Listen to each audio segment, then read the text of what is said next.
kada mes dar laikomės socialinių tinklų, su Facebook'u, TikTok'u, Instagram'u ir kitų gal dar ir nežinau net tiek.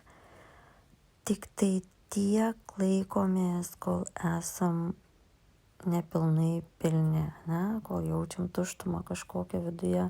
Gal kartais net ir negalvojam, kad jaučiam, bet tiesiog jinai yra.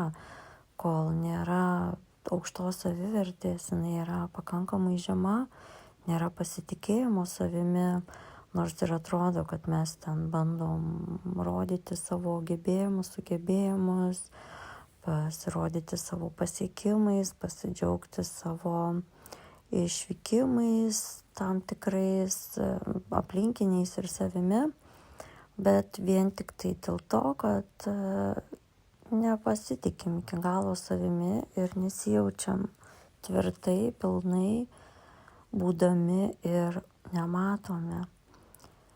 Tai kai ateina tas pilnatvės jausmas, kai ateina ta vidinė ramybė, tada mums nebereikia tų pripažinimo, nebereikia parodyti kažkam, ką aš suprantu, ką aš matau, ką aš žinau.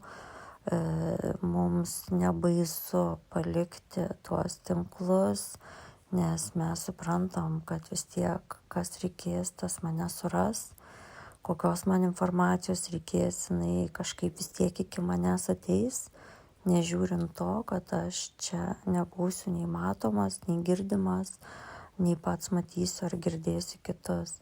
Tai tai tie socialiniai tinklai tam ir buvo kuriami, kad mus pririšti, sulaikyti, nukreipti mūsų dėmesį nuo to, kas iš tikrųjų vyksta aplinkui ir išdrįsti palikti juos yra tikrai labai stipru.